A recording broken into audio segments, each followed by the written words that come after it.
we're doing design. It's a fun, creative outlet. Being able to be creative in your work is a very rare thing. So the fact that you are hired to be a creative, to design ideas and to explore in an industry that's constantly changing, I think it's a privilege to keep learning. It's a privilege to being challenged. My worst nightmare is to have sort of this Groundhog Day of repetition and doing the same thing. So that's where I kind of come back and say there's a gratitude in being able to work in an industry that you can make a difference, that you can connect with really interesting people and keep learning.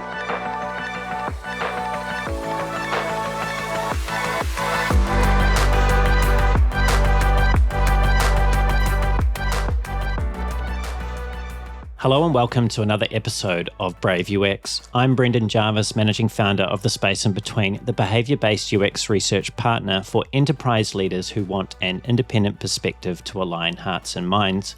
You can find out more about me and what we do at thespaceinbetween.co.nz. Here on Brave UX, though, it's my job to help you to keep on top of the latest thinking and important issues affecting our field of design. I do that by unpacking the stories, learnings, and expert advice of a diverse range of world-class leaders. My guest today is Ehab Bandar. Ehab is a seasoned UX design leader with over 20 years of experience accelerating, creating, and launching digital experiences across industries such as fintech, real estate, and hospitality. With a strategic mindset and hands-on approach, he has helped organizations to align their goals with customer needs to deliver intuitive and impactful experiences. Currently, Ehab is the founder and managing director of Bigtable, a design and innovation consulting firm specializing in product research, strategy, and UI and UX design. Through Bigtable, he partners with ambitious teams to shape a better future through design and technology, collaborating with clients such as Charles Schwab, Airbnb, and Wells Fargo. In addition to his consulting work, Ehab has led design and product teams in both early-stage startups and large enterprises, bringing a deep understanding of what it takes to scale user experience teams. His career includes collaborations with companies such as Intuit, Fiserv, and Avetta. Beyond his professional achievements, Ehab is a dedicated contributor to the design community. He shares his insights through his Substack newsletter, The Experience Architect, mentors startups through Plug and Play, and supports small businesses as a SCORE mentor. He has also contributed to design education as a graduate school lecturer at the Academy of Art University in San Francisco. And now he's here with me for this episode of Brave UX. Ehab, a very warm welcome to the show. Oh my gosh, Brendan, thank you so much. It's a pleasure being here. It's a pleasure to have you, Ehab. And I wanted to start almost right back at your start, which is around the age of 6. And I understand at that age, you immigrated to the US from Lebanon. What was it that brought you and your family from Lebanon to the US at that time? So unfortunately, there was a big war, a civil war that kind of tore the country apart. And I was one of 3 boys, the eldest at 6, and my parents decided to immigrate to the States, and that's what led us there. We had some family there, and we were just kind of, the idea was to sort of wait it out. Unfortunately, it lasted another 15 years, and so we stuck around and haven't looked back.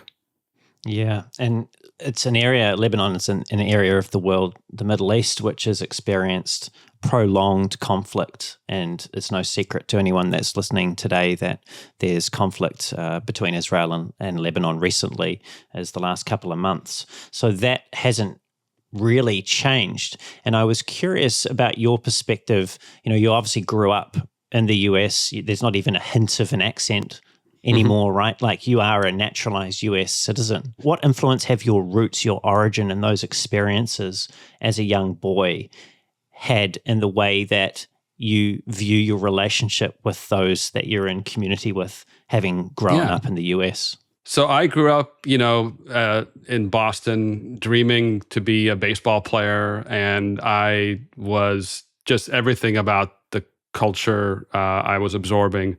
And I think what I realized was how adaptable people are. but then at the same time, how fragile society can be and how fractured they can be. And because I'm Christian, but even a subsect of Christianity in Lebanon, so I was like a minority within a minority. So I also felt like a minority within my own country. And then that sort of gave me a little bit of perspective that there are different ways to live. There are different sort of cultures you can adapt to. And as a result, I was sort of a mini sort of social anthropologist, always observing, always seeing how people are living their life, and not with a judgmental, but more of an observational sort of perspective.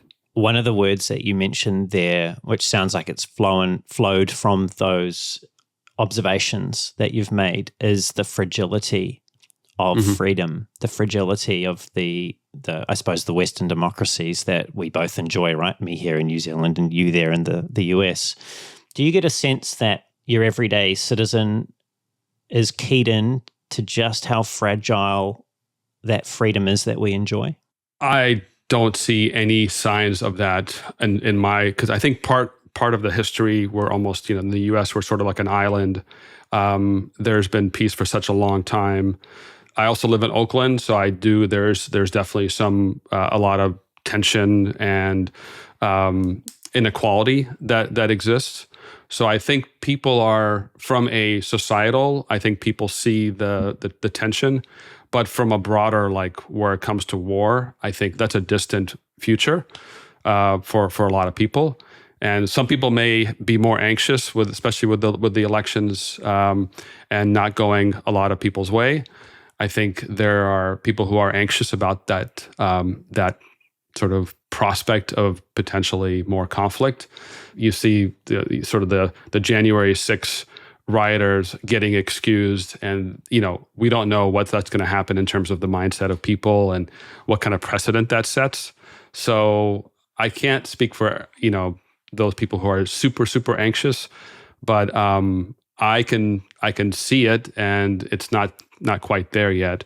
But it's, again, things can get fragile if there's a trigger that, just like in Lebanon, there was a trigger, there was a catalyst, there was an assassination. Those things start to snowball. So we've seen that throughout the world, and it doesn't take much that we can't really anticipate always. Now let's move on, and let's talk about something else that I learned about you, and that is that you used to have a stutter, but you don't seem to have a stutter at all anymore. And I was curious, I'm not sure what the tongue, being a Christian from Lebanon, would have been. I'm not sure if you would have spoken Arabic back then, but I was curious to understand, was the stutter something that was always present in whatever language you were speaking, or was it something that evolved as a part of you learning how to speak English? I think it was part of me speaking. So I spoke Arabic and French and a little bit of English as a kid. And so English was actually my weakest language until I immigrated. And I think it was a weird thing where I would visit like a speech therapist and my stutter would go away. And it was this strange stutter that I had till college, where I kind of forced myself to get out of the stutter. It was a skill. Sometimes it comes out if I'm talking really fast, or Biden is famous for having a stutter, and he sort of learned to adapt to it. But I can't quite figure out why it went away, why I had it, why it wouldn't always appear. But I think maybe I haven't been able to pinpoint it, and my speech therapist never really figured it out either. They'd be like, "Well, he's speaking perfectly," and then the next hour I'd be stuttering. And it wasn't a very harsh stutter, but it was definitely a stutter. There's quite a story, I believe, as to how you trained yourself or forced yourself out of stuttering. And I think it was at college. Do you care to share that with the people that are listening today? Oh, you've done your research. Yes. So I realized that when I'm being observed, I don't stutter. So I volunteered for our local Boston college. So I went to Boston College, and I volunteered to do the radio, to report the news. And that kind of, I don't know if it was the breathing exercises or just how you talk in a microphone for a larger audience, that kind of helped me, maybe scared me to not stutter anymore. And I can credit that to it was almost like a life lesson to confront your fear, and then you can get past the fear with that. So, what role, if at all, did overcoming your stutter play in your chosen major at college, which I understand was political science? Yeah, so political science was more, I think partly just, again, sort of this interested in politics, interested in the world, how the world functions. And I don't think it had anything to do with my stutter, other than I was an avid reader, an avid writer, and political science was something that seemed to gel with that interest. You've obviously gone on to spend, I would say, almost your entire career now as a consulting UX designer. And I've heard you talk about this career decision or this career path that you've trodden before. And you said about this, and I'll quote you now, "We were a middle-class family. The idea of getting into the arts or design was nothing. That was not even an idea that was broached. My dad is a small business owner. He's an accountant. So the creative side of me never shined at all." So tell me, how did that side of you come to shine then? A bit of a roundabout way, but you're right. Design was sort of always out of my league, not even a consideration. And it's partly a little bit of the immigrant mentality of you need to earn a living, be an engineer, lawyer, a real job. But I was always a lifelong tinkerer. I always loved to design and create, but that as a profession was never even remotely an idea. And that's why I think right now there's a lot of gratitude that I get to be able to practice what I love to do. And it kind of evolved. I have to sort of thank technology for getting me into design, because in grad school I did urban design, urban planning, and I started to fall in love with the AutoCAD of the world, the GIS of the world. And then I also, because of my writing background, I actually started a quarterly newsletter for my program. And I remember getting a couple of lessons about web publishing, and I published it and did that. And that sort of opened my eyes to saying, wow, this is something that's, not only do I love to tinker with the technology, but also the communication part of it as well. So that's what kind of got me into hey, maybe this is something I could do. Again, not professionally, but more I could just do as a fun thing as part of my education. And you became a consultant, I believe, after working for Wells Fargo for a couple of years. And that seemed to look to me to be like your first real job, which may or may not have been the case. Let me know. But what inspired you to move from what seems like a fairly prestigious, perhaps at that time quite stable corporate job into something that I think most people's perceptions would be something that had an increased level of risk, albeit a heightened degree of freedom? What was it that inspired you to make that move? So I was a very young manager at Wells Fargo, and I saw corporate sort of governance, corporate lifestyle up close. And I've always felt that the reason why I'm on Earth, as what moves me, is to keep learning, keep doing the craft. And, as you know, management and design does not do any design. They're just kind of overseeing budgets, resource allocation, and developing partnerships and so forth. So I thought, well, I really want to keep learning and get my hands dirty. And I always didn't care about status or rank. So I remember the CIO, Wells Fargo, trying to convince me to stay on and naming my offer. And I just saw, I think the way I phrased it before is, I'd rather have autonomy than authority. So and I think as a creative, that resonates with me. I like project-based work. I like creating, and the autonomy to kind of do great things. Whereas, and maybe this was not from a career perspective, it was a good move, but from a sort of what I enjoy doing, the passion that I would approach every project, that's where I got, really enjoyed that part of it. So I never looked back. Where does that belief or that desire to have autonomy over authority come from, would you say? I think partly that we moved a lot. So when we moved to the States, we moved initially to Boston, then we moved to Western Mass, and then we moved to California.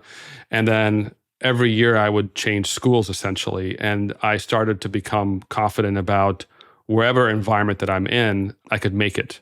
And so I think that's partly where it came from, is this idea that you can learn your environment, and if you have enough work ethic and you have enough confidence in doing what you enjoy doing. And I had seen other people set that example for being independent. And again, it's you learn a couple of different lessons in terms of how to approach it. And I was very fortunate that I was able to be a people person and could make those connections and still make it. Maybe it was naive, but it worked out. Sometimes we need a little healthy dose of naivety, I think, to make the moves that we otherwise perhaps wouldn't make if we fully knew what the consequences or what the requirements would be for us to make them successful. Maybe I'm projecting here, so tell me if I'm off the mark. But it sounds like you didn't really see that move out of Wells Fargo into consulting as that much of a risk. I did not. I didn't leave Wells Fargo without having a gig in place. And that's when I jumped into it. And again, in my mind, I was doing bigger and better things. And I felt freer because I could pursue those things. The fact that it had an end date and that I had to worry about the next gig, I kind of didn't think about it. It was sort of this youthful exuberance that led me there. But I think that's how we learn. We learn when we get into uncomfortable situations and we test ourselves, and we learn either way. And I always figured, well, if I don't make it there, I can always come back, because that was my first real job. I think looking back, I'd probably do it again. So you mentioned youthful exuberance, and no surprises. Like me, you've got a few gray hairs going on. I've certainly had a few more arrive probably in the last couple of months. How would you describe, if at all, the shift in confidence that you've had over the arc of your career? So that back then you're talking about getting out of your first real job into your first contracting role, and you didn't really think about the end date. But is that something that's changed as you've gotten further along your career arc? Are you more or less anxious now at the current phase that you're in about where the next project or where the next gig will come from? Well, the economy has definitely changed. I think the state of UX, the state of design, the impact of AI has definitely hit the innovation space, I would say. The types of innovation that's happening, the role of the interface, the role of design, I think is completely being reevaluated. So I've always looked at it as what's the next interesting project? And I think most people don't know what that next interesting thing is. And so my confidence, not in my abilities, but just in the market, what the need is, and are companies actually doing innovation the way they used to? I think I get the sense that people are just sort of waiting in maintenance mode to figure out what's going on. So, but I know I mentor a lot of designers, and they're very anxious, and they're actually leaving the field. I know some people who in research who are leaving the field because they don't see how they could make an impact, or if there is a job that they see themselves in, they are competing with 100 other people. So I think that after a while starts to wear on you. The fact that you're not working. Design is one of those things where it's a muscle. You have to keep doing it. And so I have some thoughts about how to keep that momentum going, but it's definitely shaken a lot of junior designers and a lot of maybe people who were specialists in areas, and they don't have the big tech names on their resume. That's definitely a thing. So you mentioned keeping the momentum going, and you've got around about 25 years of momentum as an independent consultant, right? So there's clearly things that you've been doing over that time that have served you well. Are the things that will serve you well for the next, say, 25 years, will they be the same things? I think the answer is yes. It's all about making connections, learning from other people, staying up to date, for me, at least, writing is a big part of staying current and really helping understand, clarifying my thoughts, and that kind of keeps me going. And I think those things won't stop. Understanding new industries, understanding new people, figuring out how the latest technology works. So I think that's where tinkering helps to kind of keep the momentum going, is to not be afraid to try out new technology and just keep learning. And I think that's going to be a big part of it. I think as I progress, I think the next 25 years or whatever many years I have to go, for me, it's diversifying what I'm applying my design skills to. So I have a couple of Airbnbs where I manage it completely from end to end. And there it's more of the physical experiences. It's more of how do you communicate? How do you publish? How do you market your so it's more of the architecture sort of design side of it. And that kind of keeps me going from a creative side, as well as just kind of doing these sort of side projects. I think they're always, whether you're into woodworking or you're into kind of other sort of creative outlets, I think that keeps you motivated and inspired. And again, creators have to keep creating. Otherwise, they start to slowly wither and get less interesting. You mentioned the Airbnbs. I just want to make sure I understood that correctly. So you've got properties that you market through Airbnb that guests come and stay at? Correct. We have two properties that we rent out. We also use as a family. I have two twin girls, age 13, and so we get to use that. But it's also an investment property that we've designed from the ground up but it's a creative outlet too, because it's really a 360 experience when you are creating something for others to experience. So. That's another outlet that I have. I also imagine that it's a little bit of a risk mitigator. Perhaps that was part of the strategy that you've had over your career as well, that you're not totally beholden to what's going on in the design space, yet you have that as I suppose it's a separate income stream and an asset that's building over time, which would give you a different perspective on how you view the risks that you take in terms of your consulting career.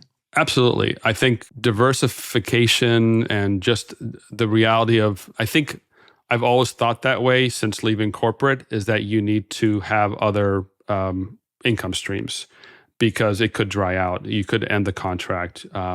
Having that mentality, I think has suited me well. And I know a lot of people who are designers who have invested in real estate early on, and they've also done well. So it's partly the mindset of saying, you know what, things are fragile. You need to be anti-fragile, as one of my sort of authors that I admire a lot, who happens to be Lebanese, Nassim Taleb.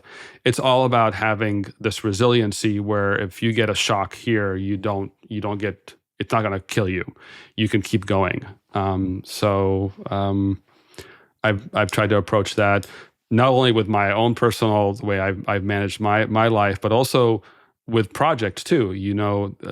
My multidisciplinary approach is really partly about being anti-fragile, having more input into those projects. So, how much of this area of your life, this sort of financial smarts, if you like, the way that you've conducted your profession in that regard as an independent and what you've done with the fruits of your labor, how much of that do you attribute, if at all, back to your father as an accountant, being that sort of that financially minded influence I imagine he may have been in your life? Yeah, no, absolutely. I think the entrepreneurial side definitely came from him. The bookkeeping, accounting side, he was actually more risk averse than I am, and so I think he would like, what property are you looking at now? He would that world was a little foreign to him. It was too risky because it wasn't familiar to him.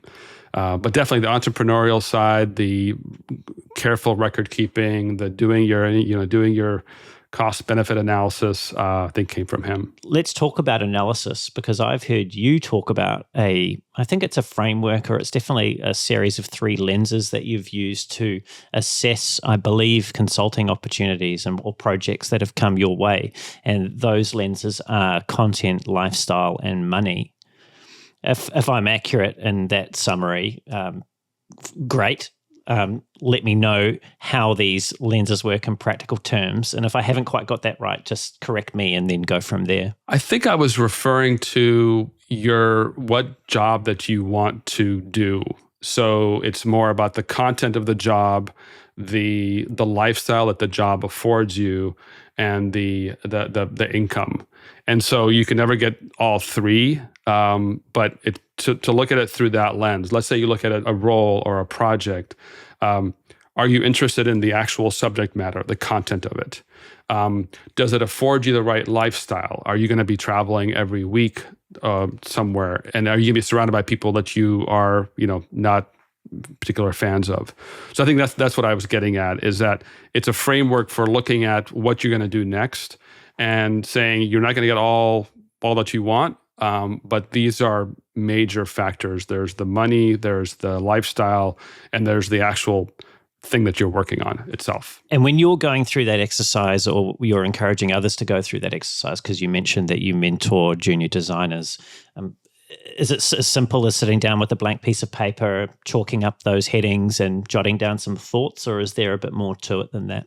Currently, a lot of the designers are just trying to figure out where the opportunities are, where the content is, and they're also trying to figure out what's that new sort of income sort of stratus that they have to deal with. So they're not getting paid as much as they used to. Are they okay with that? And that's where the lifestyle and the content piece can come in. It says, well, if these other pieces are going to work for you, then that's it's a different market. That potentially is a driving factor for you.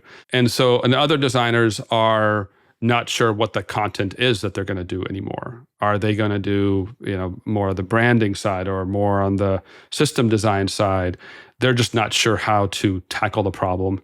And what I always tell them is, partly you want to be a generalist in a lot of different areas, but also I'm starting to have people really focus more on being kind of a product partner and having the lens of business to really identify the problem, help product managers through their thinking, identifying it, and having these creative solutions for it.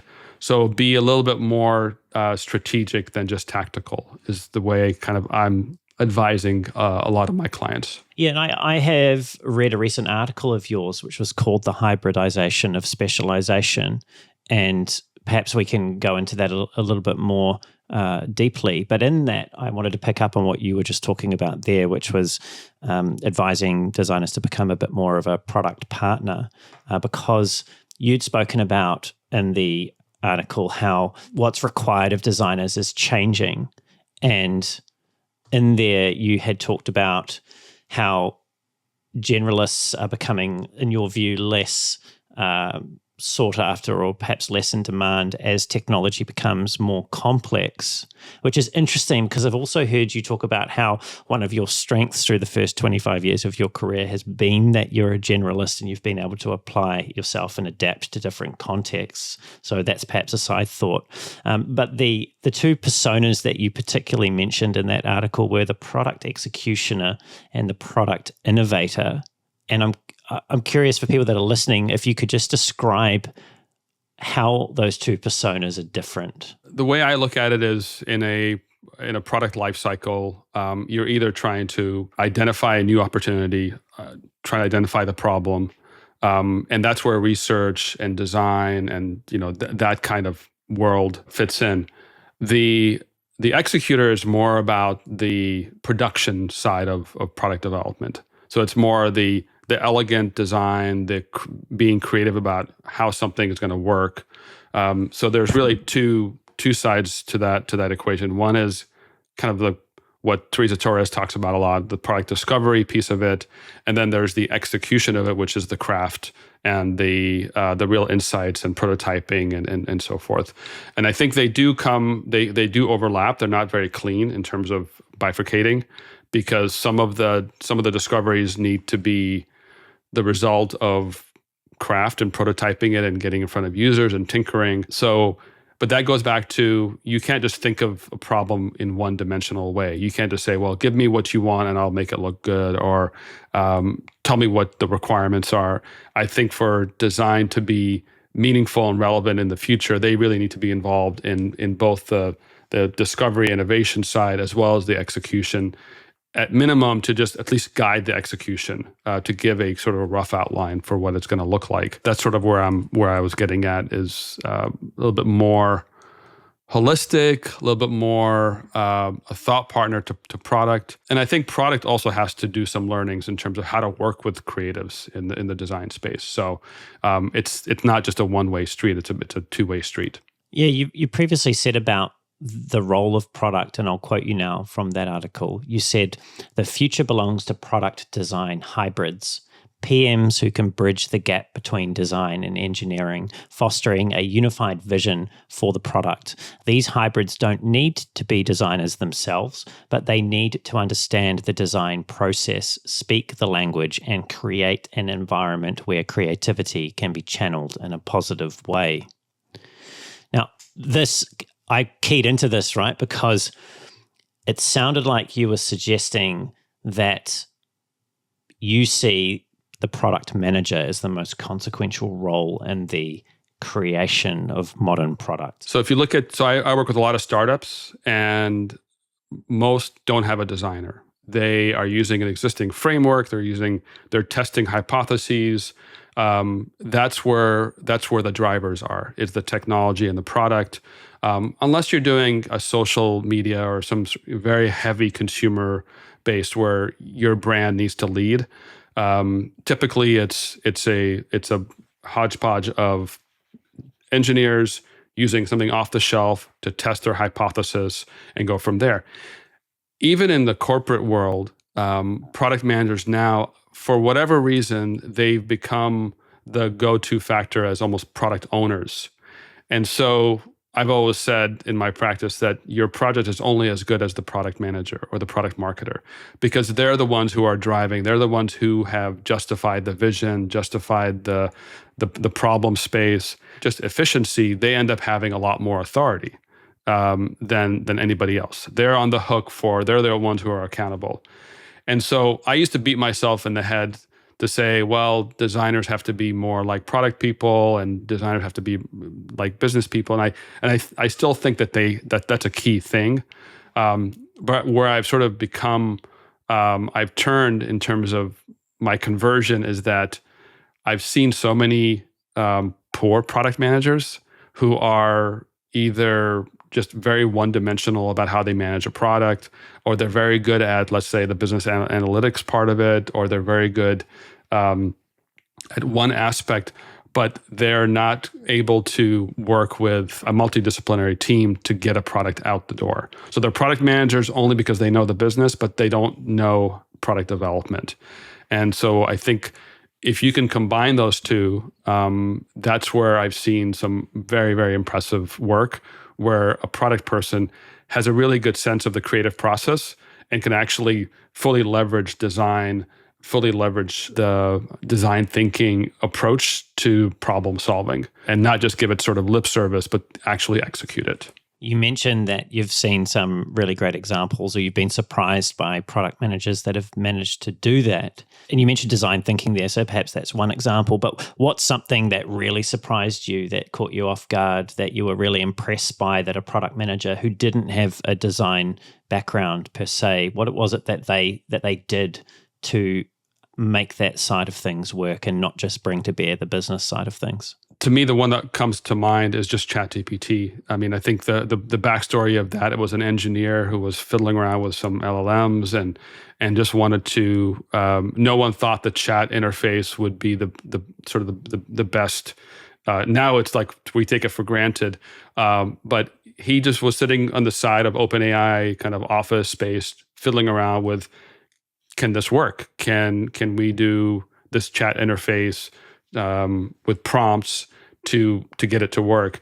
And now you can see that maybe the first iteration was very clunky, but it was rudimentary. Now you can see some design elements as it's expanding, give it that sort of life, give it that sort of personality a little bit. And that's where I think design and engineering kind of really, really need to work together, because there are opportunities that designers don't know that they could leverage, and there are design opportunities that engineers don't know that they could leverage. So I think it's a real partnership that is getting OpenAI. And what's wonderful about that sort of approach is that even in other like Perplexity and Gemini, they're all using the kind of the same backend, the same sort of LLM approach, but they're executing in a very different way, and they're testing what's going to work and what's going to scale. And that's where I think design can really come in, is to understand the technology enough so that they could say,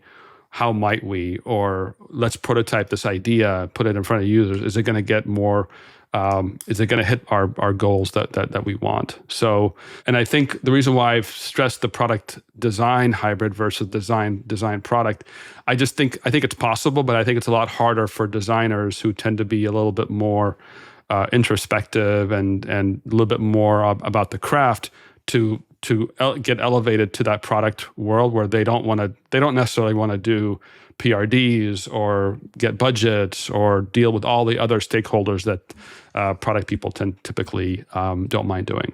Well, let's pull on that thread a little and look into some of the external observations you may have made throughout your career on design leadership as an independent consultant. So what is it that you've seen in the teams that have had the most success that you've been working with? What have you seen that their most senior design leader has been doing that has contributed to that success?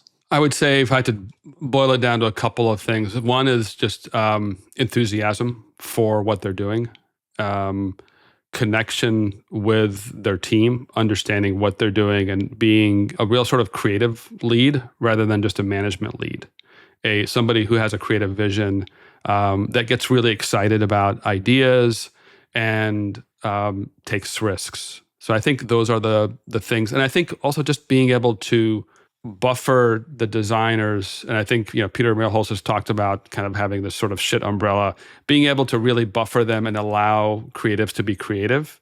And so one of the things that I learned recently was, if you're familiar with the design sprint model, and one of the big motivations for doing the design sprints and why they called it a sprint is to get the engineers basically off their back so they could have sort of 100% focus on design. And I think the good design leaders could really set that expectation and give the space that designers, the space and the sort of the safe space, so to speak, and the time to actually do creative work. Whereas if the leader is not involved enough and doesn't really know kind of all the distractions that designers face in a corporate environment, you're going to get shoddier work as a result, I think. You've also thought a lot about what's required of design leaders throughout the life cycle of a project to ensure that it has the most chance of success. And back in early 2024, you wrote an article called The U-Curve of Design Leadership, which looked at the effort that design leaders would need to put into a project over time. And you spoke to, I think, two key critical parts of a project, both at the beginning and the end.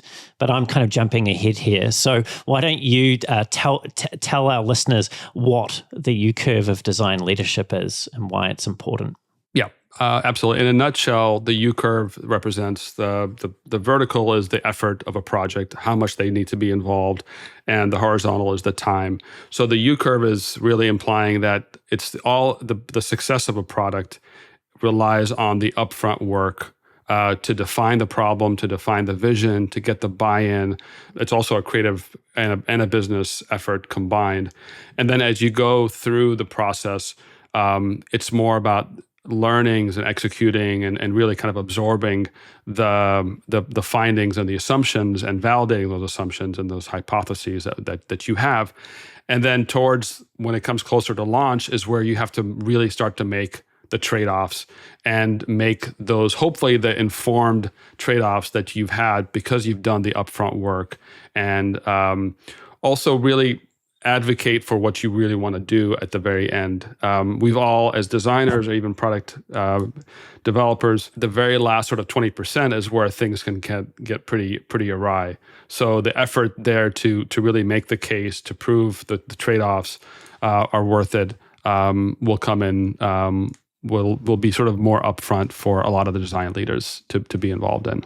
I just have this image, I don't know why, of Peter standing in the middle of the U-curve with an umbrella, holding up the umbrella as people are executing, trying to protect. It is a trough. It is a trough, exactly. That's so funny. Yeah, absolutely. And if you think about, this sounds like quite common sense stuff, right? Probably not going to raise many eyebrows anywhere as to what's important to ensure a project's success. But are you surprised at all that in 2024, when you wrote that it still feels like it's essential to communicate to people, particularly if they're design leaders or anyone that's involved in a project involving product, that it's important to define the vision and objectives of the project before you get started? I am still surprised, and I think it's partly systematic about how projects get funded, who is involved initially in the sort of defining what the goals are, where design is not part of that always. I think with design forward companies, they are, but with a lot of companies, the just to get funding for a project requires more identifying the problem rather than the vision for what the solution should be. So they get alignment on the problem, and maybe it's very rudimentary, but that's enough to get the funding. And at that point, if you're not a product manager who's inclined to work or not resourced enough to work with the creative and research, then you're going to try to run as far as you can. And maybe you've promised some dates and you've promised some deadlines, and then things start to become a little bit thorny with the actual development of it. So I think it's partly how projects get funded, and partly the training for product managers about how to work and when is it to work. I kind of blame a little bit the prevalence of all these sort of frameworks and all these sort of ways to shortcuts to great design, that design is messy, and a lot of people don't like to get messy and don't like to explore tangents and ideas that may not be aligned with their original thinking. So it's almost like that's why you don't see innovation as much, because they're just trying to steamroll, not intentionally, just the way the system is set up. And that's where innovation is coming from the startup world, or from very sort of design forward companies who are really saying, we want to invest time and effort to understanding what that's going to look like. So unfortunately, you're right. It is surprising. I'm hopeful that things will change. You spoke about the sort of steamrolling ahead with a particular direction, that situation where people have already really decided what needs to be built, and it's going to happen regardless of whatever anyone else says, that kind of mindset. If you think about, or if I think about myself, it's very easy to get wedded to your first idea as an individual as well. And I'm sure that there are many designers who are guilty of holding their ideas too tightly when it comes to early design expressions. So how are UX designers closer to Wikipedia authors in the context of modern product than they are to artists or musicians?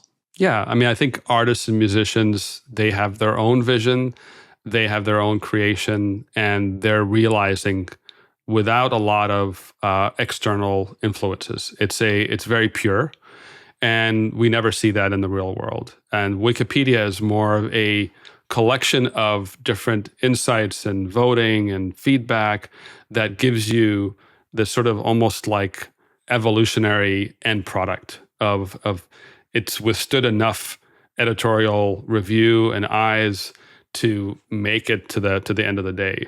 So the only reason why we see a Wikipedia article the way it is that because everybody is happy with it, and they've had enough stressors, and it goes sort of back to the anti-fragile motto of, if you have something that's in the public and been reviewed enough times, it's going to come out the other day better because it's withstood those stressors and withstood that feedback to scrutiny. If you had a single vision that hasn't had that, it may be a beautiful thing at the end of the day, but it's less likely to survive a real sort of a modern day product, I would say. How far through your career were you when it seems like you became comfortable with that level of collaboration or influence from external parties in the design work that you were doing? I think it came pretty naturally to me. Again, I studied city planning, and there was always sort of this idea of first listening and getting feedback and understanding what the needs are. And I also worked quite a bit in the agency world. And in the agency world, you always want to present options and present different ways of doing the same thing, because you are on constraints. So not sure if I'm answering your question directly, but it's always about giving as much thought and diversity of sort of deliverables for them to look at and say, I want to go this direction or this direction. And I've always loved partnering with engineers and business people and being on the front lines of customer service, because I think that sort of helps inform, gets more eyes on the product. And to me, it's become a natural thing that I actually look forward to help with my design output. Getting more voices in always helps. I know some people don't like to hear the bad news or don't want to make enough effort to maybe dispel their assumptions. But I've always appreciated that particular angle. And you've previously acknowledged that because design has an inherently visual aspect to it, it invites many subjective judgments and viewpoints on its quality. And because of this, and I'm paraphrasing you here, designers need to earn the trust of those stakeholders that they're working with. And you spoke there about, I also came up through the agency world and the role that providing options, the psychology of choice plays in helping to get client feedback on certain, maybe it's a direction or maybe it's getting to the point or end of the project, but that's certainly one of those things that's useful for that. So when you're working with a client team, today, whether it's within an enterprise or a startup, and perhaps they're quite dramatically different contexts, so maybe things are different in each of those contexts. But how do you go about earning the trust that you need to deliver the best outcome you can for the project at hand? Driving towards trust, there's a couple of levers for me. One is speaking their language, understanding their problem, maybe even at a deeper level than they understand it, and understanding it from a different perspective, adding to their understanding of what the problem is, and really being a partner that they could talk to, that they could rely on, and really doing more listening than talking. That's a thing for me that I think you end up getting the things that what's motivating them and what they prioritize, and then you could kind of play with that. So, and then also thinking a little bit more strategically about the execution of that product. So if you're hearing this, and I've seen a lot of, especially product managers who aren't able to visualize what that thing is going to look like. They know from a PRD what it's supposed to do, but then showing them what it is and showing that you actually have an understanding of what they're seeing and what they want to see, and then using that and identifying what the potential issues are, posing a lot of questions. I think that becomes you're pulling them in with those questions, because then you're posing questions that they haven't even considered yet, and that may have them reframe or rethink a problem. So it's really getting in the weeds of the problem, kind of nerding out, talking to a lot of people, a lot of stakeholders, to give them a fuller picture of what the problem, maybe a valid problem that they're identifying, but that we need to be thinking about these other factors that are potentially may impact the solution. You mentioned product manager again there. That relationship is something that you and other people on the show have encouraged people to invest more time and energy and effort into in terms of developing that. What does a healthy relationship between, say, yourself and the product manager you're consulting with look like? A lot of communication. Sometimes it's reviewing an idea together in just more of an internal to be able to generate brainstorming ideas, to look at a problem in different ways. It's really both the trust of being able to share what you really think both ways. But it also, the design has to think about some of the things that are motivating the product person in terms of, let's say they're interested in a particular metric or a particular conversion, starting to contribute maybe other examples that could help inform the thinking for that particular feature, maybe even a simplifying assumption that they could make to actually save some time and save some money in how they execute it, how they could roll it out in terms of sort of design, the pieces there, what they could leverage, what they not, kind of building that MVP, which is a big part of sort of design collaboration.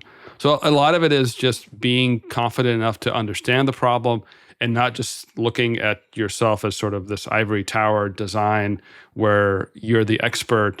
And I think that's where you can quickly kind of have a slippery slope of saying, design because you are the designer.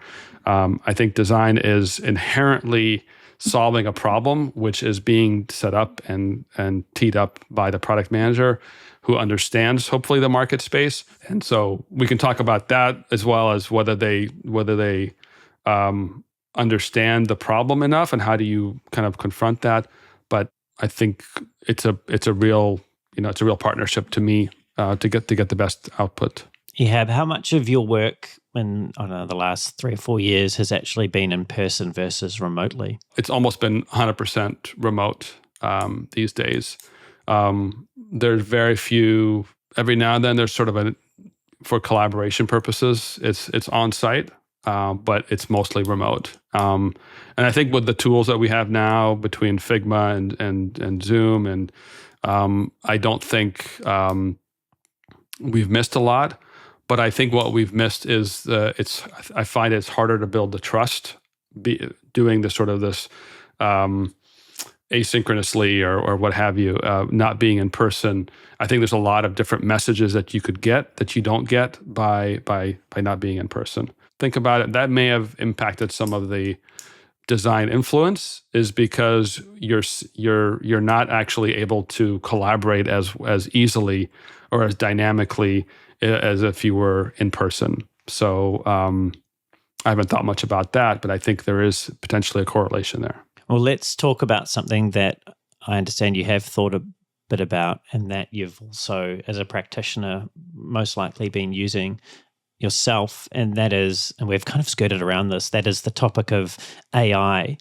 And you have also recently published another article called 10 Harsh Truths About UX Design. And there's a quote in that article that I want to start with here, which is where you said, "With AI comes a loss of control for UXers, where design decisions are made not by humans, but by data-rich large language models." And why I wanted to start here is I was curious on your observations as to what made you feel that UXers are losing control as a result of developments in AI. I think it's moving so fast and it's so powerful. The way I look at it is AI is like scaffolding around a product, and some of the scaffolding goes up all the way, and you're building new floors with AI. Sometimes you're using AI scaffolding to redesign an experience, and it's really driven by what the capabilities are. So that's one part. It's very much dependent on something that's sort of a black box. You don't really know how it's going to influence the UX. The other part of it is that I think it's also changing how people use technology. There's this trend to almost make, and this is enabled by AI, to make technology sort of agnostic of what the product is. So it's almost like you don't need a product, you don't need an app, you don't need a website. If you just have this one interface that's going to give you all that you need, where does UX fit into that if you don't need all these other products and apps and sites and so forth? So it's raising that prospect of having one tool that connects multiple products, multiple apps, and I could see why we're like, well, where does UX fit into that? If we are, and we've always, as UXers, we've always wanted to get rid of technology, right? We've always wanted the connection between the human and what you're getting at, the content itself. And so AI sort of does that in some ways, and it's getting closer to that sort of agent bot, whatever you want to call it, where you're just getting the things directly. You're not even having to go through an interface. Almost, you can do voice or whatever. So the opportunities from a experience and design become something very different at that point. That's where we have to sort of rethink about what our levers are to make an impact there. So I work a lot with the financial services, and there, you could see some opportunities for better financial management, better, more streamlined research for the best product. Like the financial planning that goes on could be much more streamlined. But that's a very much of a capabilities function that you have to understand to be able to create those experiences. And I think where we could go to from here is you've talked previously about the risk of creating soulless products. Mm-hmm. And this is partly tied into the danger you see in increasing specialization, but I'm not really coming at it from that angle. I'm looking at what you're saying here regarding the scaffolding or perhaps the entire building of something using AI. What is a soulless product? And perhaps, you don't have to name one, but maybe you do have an example. But what can we do? What do you think we can do as designers from where we currently stand to avoid those being created? I think the thing that comes to mind is like the sort of the soulless communication, the scripted emails that you get, or the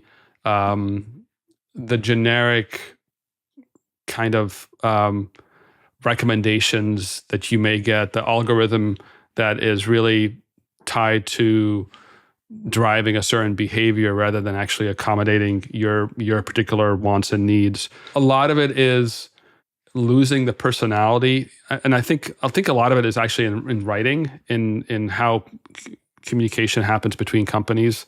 That I'm feeling is very AI driven and soulless, because it doesn't, you don't even feel like you're talking with a person. Now, is that going to change? Can that improve with better models, with better data? We'll see. We'll see. I know that is one of the things that they're driving, is to be more sort of a little bit more sentient, to be more human. But if you look at the AI images that people create, they look robotic. You can feel that they're creative, but they're not human.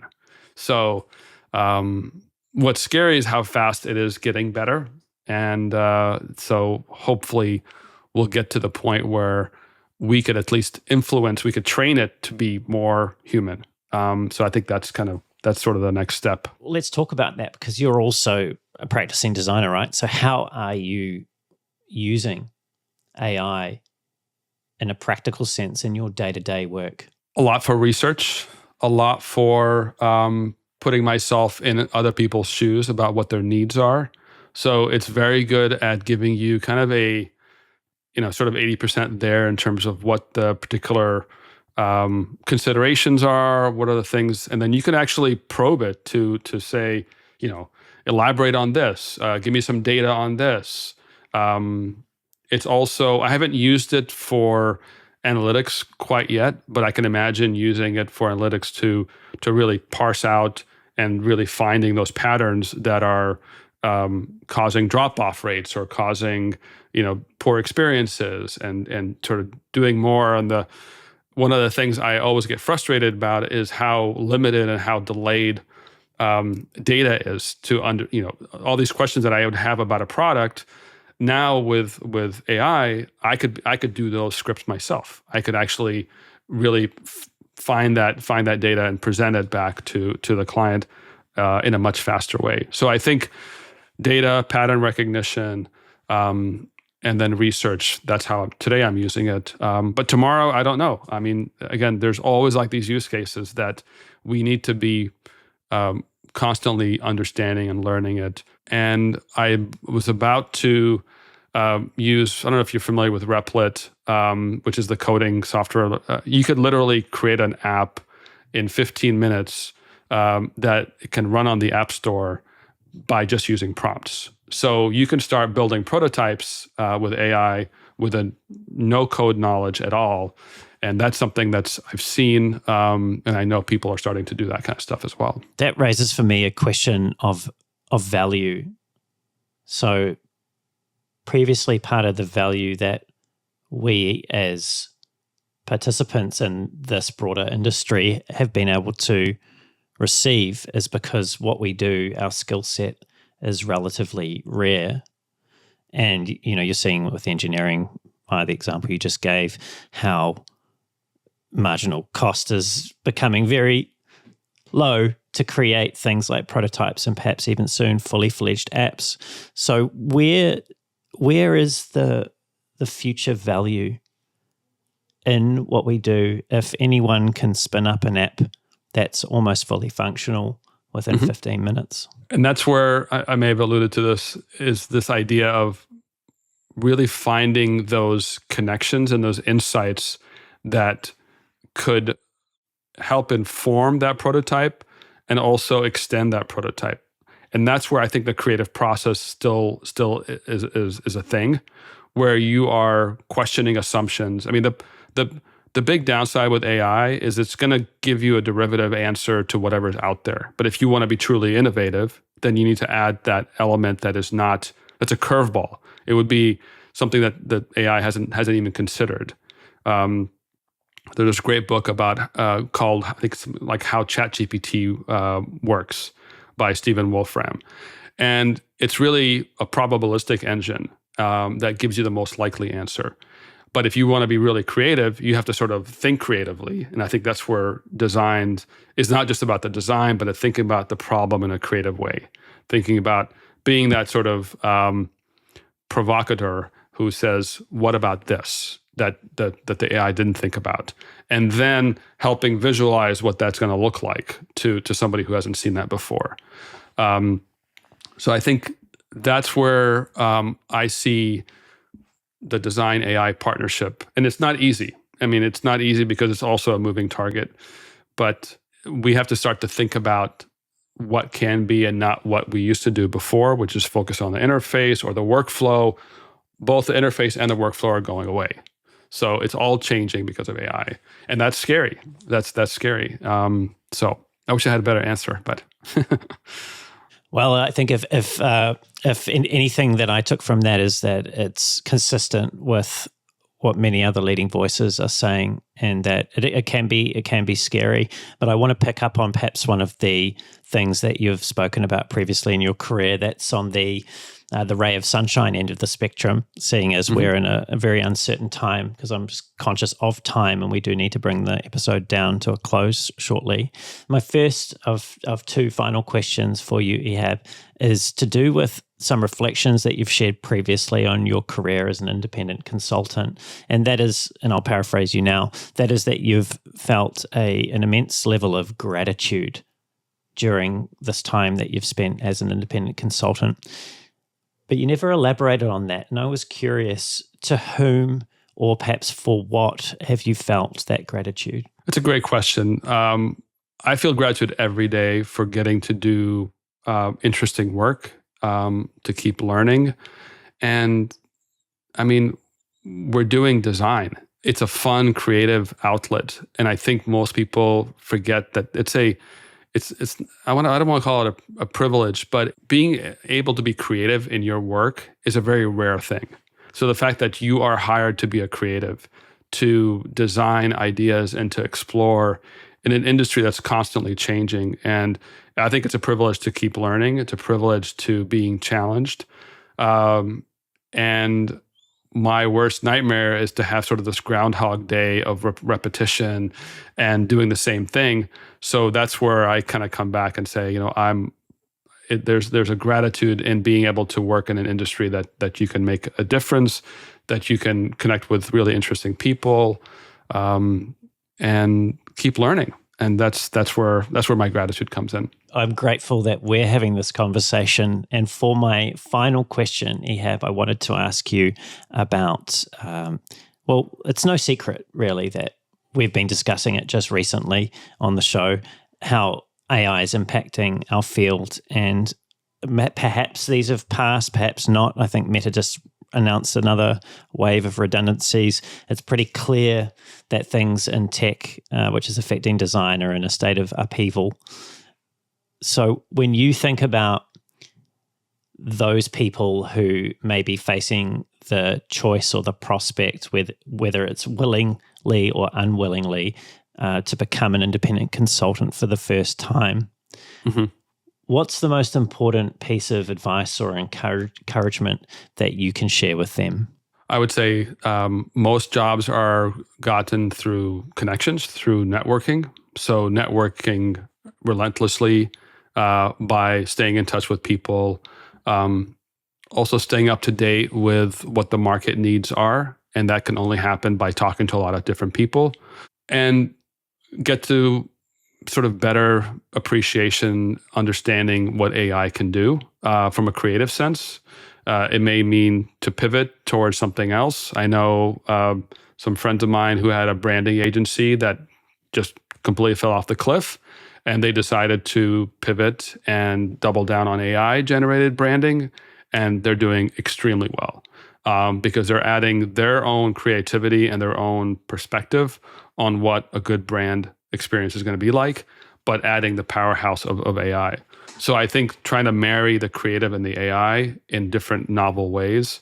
And I think the last one is to have a specific thing that you're really known for, whether it is, design systems or a particular industry experience with on the business side. I think doubling down on more of sort of value add to the product manager, I think can go a long way. So 4 things. 4 things. What a great 4 things to finish on today. Ehab, this has been an enjoyable and wide-ranging conversation. Thank you for so generously sharing your stories and insights with me today. Well, thank you so much for having me. It's been a real pleasure, and I loved your questions, and you've done your homework. So it's my pleasure. Yeah, my pleasure. If people want to contact you and find out what you've been up to, want to follow you along, I know you've got your newsletter. What's the best way for them to do that? So the newsletter, Experience Architect on Substack, is great for my writings. I'm on LinkedIn, and my consulting is on bigtable.co. Wonderful. Thanks, Ehab. And to everyone who's been with us today, tuned in, it's been great having you here as well. Everything that Ehab and I have covered will be in the show notes, including where you can find him and all of the things that we've spoken about. If you've enjoyed the show and you want to hear more great conversations like this with world-class leaders in UX research, product management, and design, don't forget to leave a review, subscribe so that it pops up in your feed every 2 weeks, and just tell one other person about the show if you feel that they would get value from these conversations at depth. If you want to reach out to me, you can find me on LinkedIn. There's a link to my bio in the show notes, or you can head on over to the website, my website, which is thespaceinbetween.co.nz. That's thespaceinbetween.co.nz. And until next time, keep being brave.